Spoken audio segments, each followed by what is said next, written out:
townships appoint the members of the boards. So, I mean, I just want to put that out there, propose solutions. But in the meantime, in the short term, I think we need to do what other states do. Not only have DTE pay these credits to all the customers, but actually fine them. Fine them.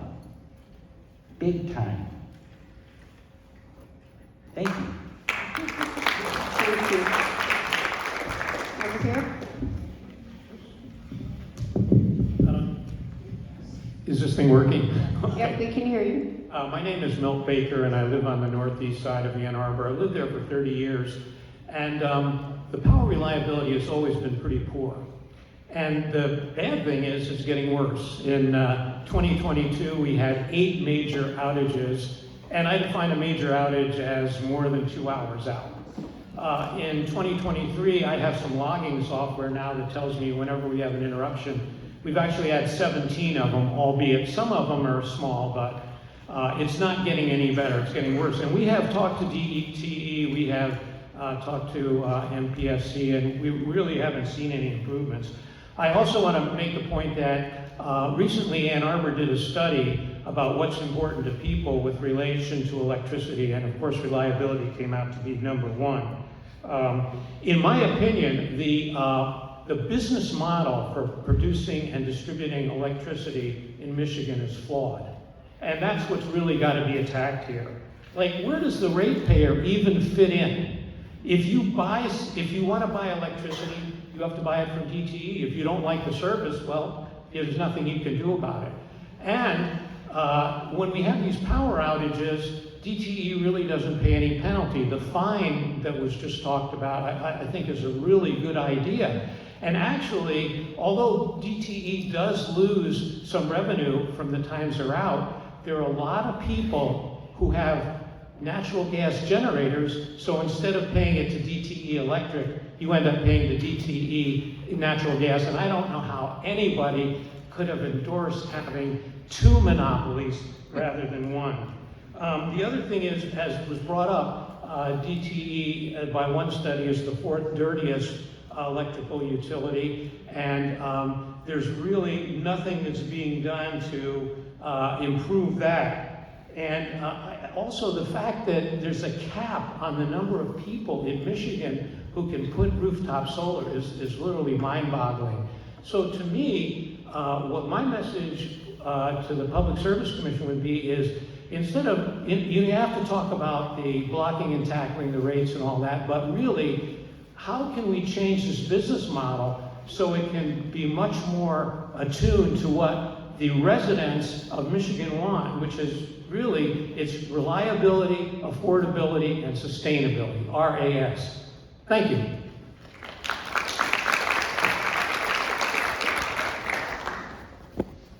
Over here. Hello. Hi, can you hear me? Yep. Perfect. Hi, everyone. I'm Jacob Dean McGranahan. I've been a resident of Washington County for 8 years. And Mrs. Dingell and the rest, I want to address you today because I'm frustrated with the service and maintenance from our utility companies in recent years. Power outages appear to be the norm in August of 2021, 2022, and 2023. Even in the winter of 2023, an ice storm left residents of Washington County without power and heat for several days. Boldly, DTE has even applied for a rate increase, and there have been over 1,100 comments on case U21297, which is their rate increase application, for negative, it's just all negative response. Nobody wants a rate increase when we have all these power outages that are happening. My most recent frustration with DTE are with the storms that occurred on the 24th of August and 25th. On August 24th, Ypsilanti received 6 inches of rainfall in 6 hours. Now, where I live is a minimal flood risk, but on that day, the Ypsilanti Community Utilities Authority failed to capture all the rainwater, and subsequently, I had 11 inches of sewage backup that went in my basement through the floor drain. Now, that morning, I had a service company come out and say, all right, we're gonna do some remediation tomorrow. Great. That night, I lost power. They couldn't do anything, and they couldn't do anything for 2 days. I had a sewage-filled basement for 2 days. Because we lost power, Losing power on top of an already failed utility added insult to injury, and it made our lives incredibly difficult. I understand that with Michigan's Public Act of 222, the water utility company wouldn't be held responsible when damages were caused by a defect. However, in my mind, not preparing your infrastructure for climate change and intense storms is a defect. The water commissioner even said, none of these pipes are designed for the 50-year storm. Pipes are usually a 10-year rain. And the amount of rain you get in like this, or even a 100-year rain, is a huge amount. No doubt there are some full pipes there. And no doubt I had a basement filled with sewage. So, in conclusion, I don't want to live in a future where backups and blackouts are the norm. And I hope my voice is heard here amongst others who share my concern to hold the utility companies accountable for preparing what lies ahead. Thank you.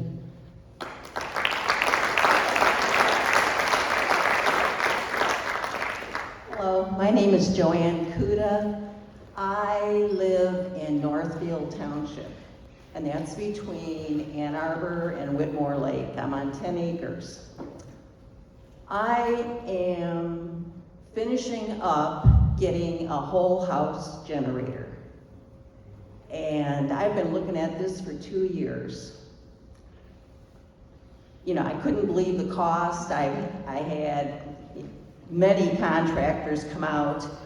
I was really glad that Menards and Costco started selling them because I did get one at Menards, but to find a contractor to put it in was a hurdle. So anyway, it's finishing up, and it's going to cost me anywhere between $12,000 and $13,000. Well, the same contractor, my very first quote 2 years ago was $19,000. So there is some markup when you have the contractor do the whole job. But I just think, you know, burying the lines is the answer. And one of you mentioned, you know, the CEO earning $11 million. Well, I had heard it's $1 million a mile to bury lines. Why is that cost so high to begin with? So anyway, I'm kind of curious too, if Ann Arbor is able to create their own utility, are they going to be working off of DTE's equipment, or are they going to have to, you know, scrap that and come up with a new system of their own? So I'd like to know, you know, just how that would work. I've got property up in Grand Traverse County, and they have a real good system. They have a cooperative that's outside the city limits. We get actually rebates, and in the city, they're like Wyandotte. They have their own power and light. So I think there's ways to go on this, but it's been very frustrating. You're my constituent, and I also am looking at generators, so maybe we talk after.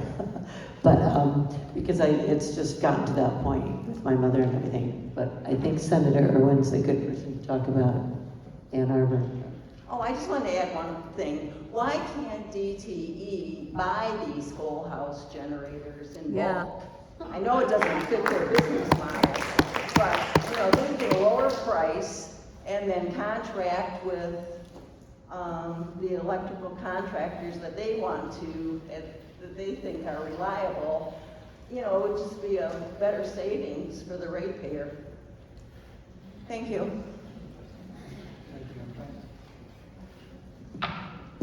Hello. Yeah, I'm just trying to talk as little as possible because I talk too much and there's so many of you we want to hear from. But I was called out, so very, very briefly. Yes, there is a clause in the Michigan Constitution that allows any community to set up their own public utility. It requires a 3/5 vote, a supermajority of the residents. Ann Arbor has been looking at this. There are some folks, including myself, who support looking into this option because munis tend to have cheaper, cleaner, more reliable power. And so your question was very specific though, like would Ann Arbor have to acquire the existing poles and wires and distribution infrastructure, substations and whatnot, in order to make this work?